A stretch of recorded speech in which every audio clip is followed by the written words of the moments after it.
O tema da mensagem de hoje é uma promessa que Deus tem para os nossos dias. Jamais te deixarei só. Amém? Salmo 34, versículo 18 e 19. Perto está o Senhor dos que têm o coração quebrantado e salva os contritos de espírito. Muitas são as aflições do justo, mas o Senhor o livra de todas. Amém? Ainda no livro de Juízes, capítulo 6, versículo 1, você pode estar acompanhando no quadro, diz assim: Mas os filhos de Israel fizeram o que era mal aos olhos do Senhor. E o Senhor os entregou nas mãos de Midian por 7 anos. Prevalecia, pois, a mão de Midian sobre Israel, e por causa de Midian, fizeram os filhos de Israel para si as covas que estão nos montes, as cavernas e as fortalezas.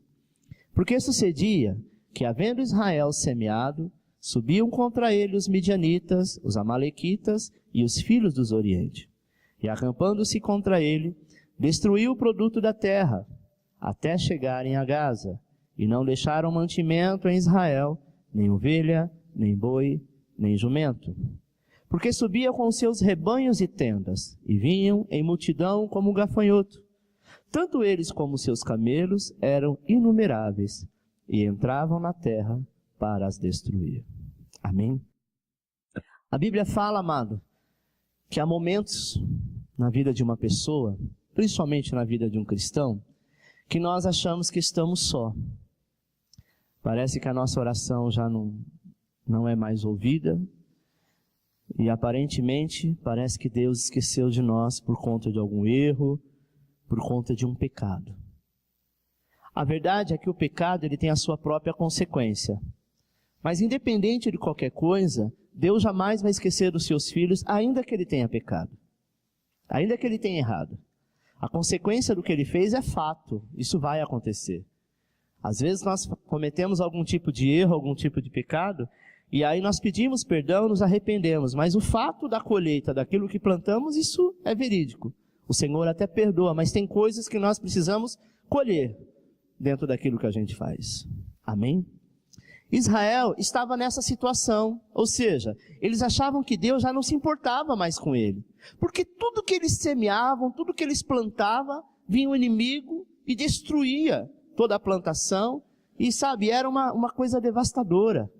Destruía os seus rebanhos. Mas a gente tem percebido que nesse cenário aqui, eles clamaram a Deus. E o Senhor, então, resolveu ouvir e providenciou o livramento, providenciou o escape. Mas o começo do texto do livro de Juízes diz o seguinte: pelo fato do povo ter pecado contra Deus, ter se rebeliado contra Deus, Deus o entregou nas mãos de Midian por 7 anos. Ou seja, enquanto eles não clamaram e buscaram, mesmo assim, eles passaram por 7 anos de escassez. Sabe, irmão? Não importava a situação que eles estavam vivendo. Deus nunca abandonou e nem vai abandonar. Mas existem coisas que nós passamos devido à nossa rebeldia lá de trás. O fato é que quando nos arrependemos, isso é amenizado. E a gente cria uma força tão grande que a gente passa por essa barreira sem sentir tanta dor. Mas existem coisas que nós temos que passar. Às vezes você está aqui nesta noite dizendo: poxa, eu não sei mais como orar, como pedir, eu não sei mais o que fazer, porque tantas coisas têm acontecido, acho que Deus já nem me ouve mais, a minha oração não sobe diante do céu, o meu jejum aparentemente não é válido, e não é verdade. Não é verdade. Deus está aqui para ouvir a cada dia, mas para aqueles que realmente estão buscando, sabe? E Ele jamais vai te abandonar, ainda que você esteja passando por um momento de luta. E é na luta que nós nos sentimos só. Não é verdade? É na luta que nós começamos a valorizar algumas coisas. As perseguições, nunca se esqueça que por maior que ela seja, Deus está te castigando. Vamos entender que por maior que seja a perseguição, Ele está no controle, e dentro daquela perseguição nós estamos crescendo, aprendendo ou ampliando os nossos valores. Amém? E eu quero citar algumas verdades que existem nesse texto. E quais são essas verdades? Primeira verdade, quando pecamos e desobedecemos a Deus e fazemos coisas erradas, sofremos com as consequências dos nossos atos. Isso é fato. Juízes capítulo 6, versículo 1 diz assim: mas os filhos de Israel fizeram o que era mal aos olhos do Senhor, e o Senhor os entregou nas mãos de Midian por 7 anos. Amém? O Deus a quem eles serviam no Velho Testamento era Jeová. E esse Senhor, ele era muito duro. Muitas pessoas às vezes louvam a Deus chamando Jesus de Jeová, dizendo que Jeová é o Senhor dos senhores. Não é verdade. Se você analisar quem é Deus e quem é Jeová, você vai ver que não é a mesma pessoa. Se você analisar o Jeová do Velho Testamento, era aquele que impunha o povo à guerra, a matar, a sangue. E este mesmo disse assim: eu vou te entregar 7 anos na mão dos teus inimigos. Engraçado que no Novo Testamento você não vê Jesus fazendo isso. Jesus, em hipótese alguma, diz: olha, os teus inimigos estão te aporreando, mata eles. Pelo contrário, ele diz que nós devemos amar os nossos inimigos. Então, irmão, este Senhor, este Deus do Velho Testamento, que na época da lei era olho por olho, dente por dente, sabe? Estava vendo Israel sofrer e viu Israel sofrer por 7 anos. Mas o povo tinha que clamar, porque esse Deus também conhecia quem era aquele povo duro de coração. Aquele povo que não poderia, em hipótese alguma, dar nenhuma brechinha para eles, porque mesmo dando a brecha, eles pintavam e bordavam. Olha o que eles fizeram com Moisés. A Bíblia diz que Moisés foi o homem mais manso da terra. E eles conseguiram fazer Moisés perder a paciência.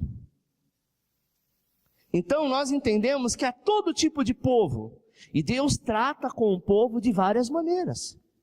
Às vezes você olha e fala: nossa, fulano de tal, eu vejo Deus agir na vida desta pessoa e Deus parece que é mais brando com ele, menos brando comigo. Você já sentiu isso?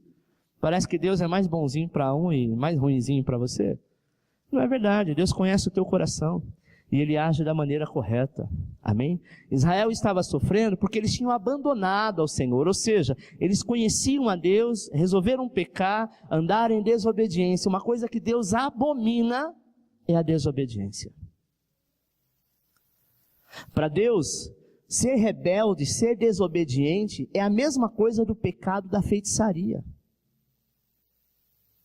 E hoje em dia é o que mais se ensina, a rebelião, sabe? Algo que me chama a atenção nesta passagem bíblica é isso, foi o fato do próprio Deus que entregou o seu povo nas mãos dos midiãs. Israel estava sofrendo a consequência dos seus atos. Amém, meu irmão? Tem gente que diz assim: não, eu errei, mas depois eu vou lá na igreja, peço perdão, Deus é misericordioso, é bonzinho, Ele vai me perdoar. Fato, que Ele vai te perdoar se você pedir de todo o coração, sim. Mas saiba que a consequência do que você fez, você vai sofrer. Amém? Então não adianta a gente dizer: olha, eu corro aqui, faço, pinto e bordo, depois eu vou ali, peço perdão e Deus perdoa e tudo certo. É mentira. Isso é um engano do diabo. É por isso que tem muitas pessoas que estão sendo saqueadas no mundo espiritual. Segunda verdade, quando o inimigo vem para te atingir, ele quer ver toda a sua destruição. Ou seja, ver a destruição total da sua vida. Juízes 6,3 diz: porque cada vez que Israel semeava, os midianitas, os amalequitas, como também os povos do Oriente, subiam contra ele, destruindo os produtos da terra até a vizinhança de Gaza. Ou seja, eles precisavam semear, eles precisavam plantar.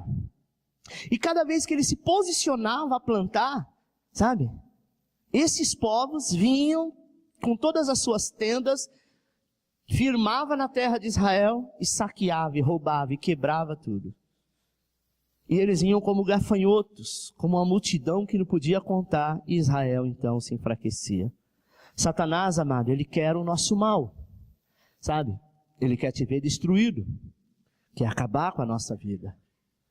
Satanás, ele, por muitas vezes, virá furioso contra a tua vida, sabe? Ele pode reunir a quantidade de demônio que ele quiser para tentar fazer isso. Mas uma coisa eu te digo: o Senhor é que vai te livrar das mãos do inimigo. Senhor, eu errei, eu pequei, eu fraquejei, eu te abandonei, eu me levantei contra, mas o dia que você se posicionar, Satanás virá com tudo em fúria contigo. Mas o Senhor te livrará das mãos do inimigo, porque Ele é Deus. Ele é Deus. Uma coisa que o diabo quer morder o rabo e voltar para o inferno furioso é quando ele não consegue perdoar porque ele não sabe o que é perdão, ele não consegue amar porque ele não sabe o que é amor, e ele vê o amor de Deus na minha e na sua vida. Amém, amado? Então por isso que vale a pena servir ao Senhor e entender que aconteça o que acontecer, Ele jamais vai te desamparar.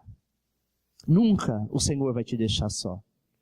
É mais fácil você querer andar sozinho, mas Ele jamais te deixará. Terceira verdade, dependendo das nossas lutas e das perseguições que você passa, você pode ficar fraco, debilitado, mas não vencido. Juízes 6,6 diz assim: assim Israel se enfraqueceu muito por causa dos medianitas. Então os filhos de Israel clamaram ao Senhor. Sabe qual a diferença dos filhos de Israel para aqueles que clamam ao Senhor? Os filhos de Israel perceberam que quando eles estavam fracos, quando eles estavam debilitados, o que poderia fazer a mudança é clamar a Deus. O contrário de muitas pessoas hoje. Quando está fraco, debilitado, começa a murmurar, começa a espraguejar, começa a dizer que, sabe, palavras torpes, começa a chutar o pau da barraca e cuspir no prato que comeu. Nós não podemos ser assim, amado. Se alguma coisa, por alguma razão, sabe, deu errado, saiba que o culpado foi nós mesmos. E se nós somos o culpado, nós estamos passando por luta, por prova, é esta hora que nós nos sentimos fracos. Mas existe uma situação para mudar tudo isso. O clamor diante do Senhor.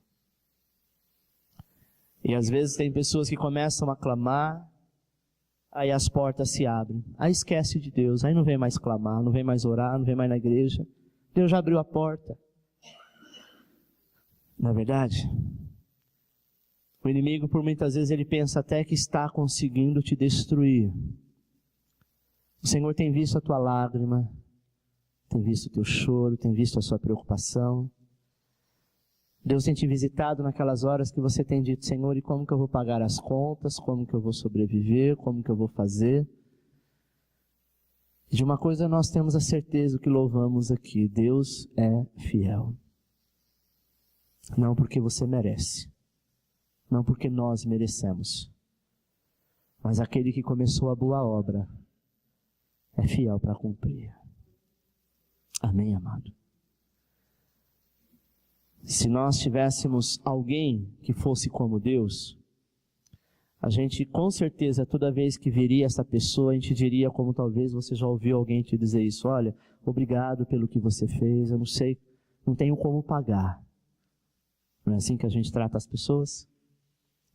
Deus, a gente diria isso todos os dias. Sabe como nós podemos pagar, como nós podemos agradá-lo? Então, somente confiando, mesmo na luta e na adversidade. A luta e a adversidade veio por causa de alguma coisa que nós mesmos queremos, fizemos, deixamos ou Deus está permitindo. Mas que não justifica se revoltar, enfraquecer, porque é isso que o diabo quer, te enfraquecer. Quando a pessoa está doente, uma das primeiras coisas que acontece com ela é perder o apetite, não é verdade? Por quê? Isso faz parte da própria enfermidade. Porque se você não comer, não se alimentar, você vai ficar mais fraco e a enfermidade vai ter mais força. No mundo espiritual é a mesma coisa. Quando a luta vem, nós ficamos tristes, chateados, porque não gostaríamos, embora que a gente sabia que aquela luta ia vir, embora que a gente sabia que mais cedo ou mais tarde isso ia acontecer, mas quando vem parece que a gente é pego de surpresa, não é verdade? E aí você fala: poxa Deus, eu sabia, mas eu achei que ia ser mais para frente, que eu estaria em melhor condição para, digerir isso, para, aceitar isso, e agora isso vem enfraquecendo. Enfraquece a fé, a pessoa não tem vontade de trabalhar, vai a pulso, não tem vontade de fazer mais nada, e é o que nós devemos fazer, é o contrário. É como estar doente e ter que comer mesmo sem fome. Temos que buscar, porque aí sim iremos nos fortalecer e sair dessa situação. Uma pessoa que se alimenta bem, toma toda a medicação ao tempo certo que lhe é ordenado, dentro de poucos dias está curado. Aquela pessoa que faz ao contrário, ela vai adquirir aquela enfermidade, pela fraqueza vai vir outra, que vai vir outra, que vai gerar morte. No mundo espiritual é exatamente isso. Amém, meu irmão? Então eu não sei como você se encontra às vezes, e nem sei porque o Senhor me deu esta palavra que eu preguei ela em janeiro de 2012.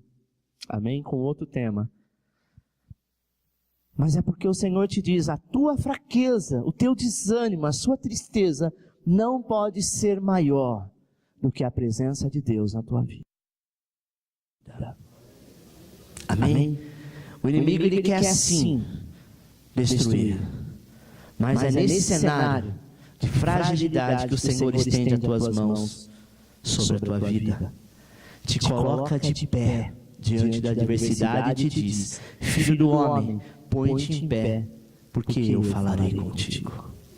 Deus não fala com prostrado, a não ser se for aos teus pés. Amém?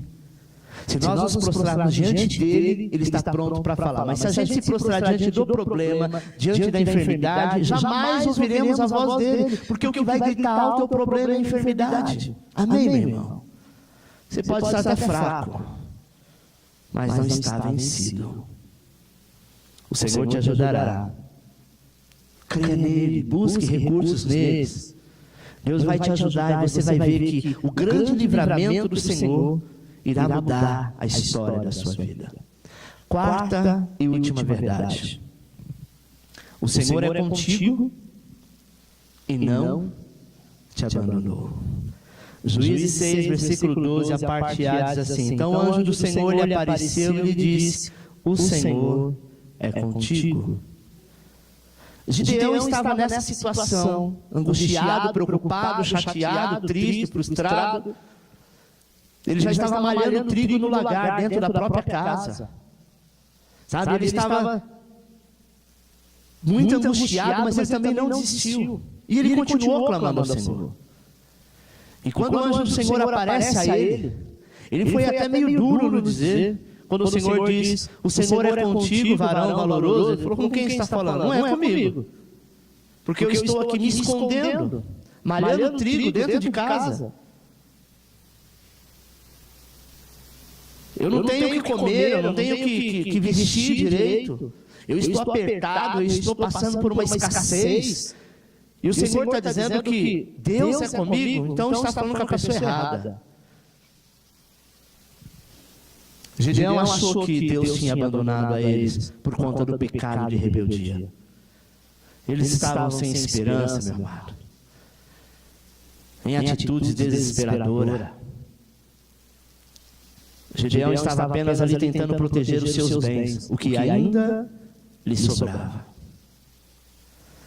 Mas uma coisa eu te digo, por mais que o homem tenta proteger-se, se ele não buscar a proteção do Senhor, de nada adiantará a proteção dele mesmo. E Deus reconheceu a força de Gideão. E disse, olha, você vai vencer os seus midianitas, os seus inimigos, os midianitas.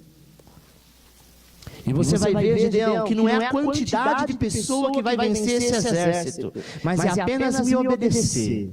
Se você obedecer exatamente como eu ordenar, vocês não vão precisar derrubar ninguém, pois a força da minha palavra fará isso.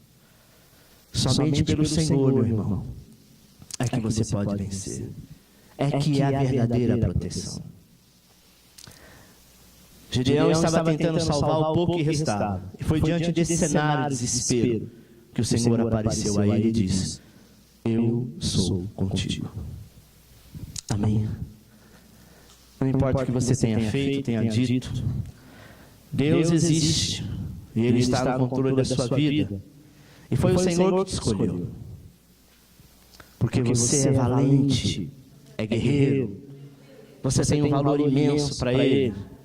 Portanto, meu amado, confie no Senhor, porque Ele vai te usar e através de você que Deus fará grandes vitórias sobre a tua vida e sobre aqueles que estão contigo. Amém? A graça do Senhor é que se manifesta todos os dias. Aplauda ao Senhor que Ele é digno.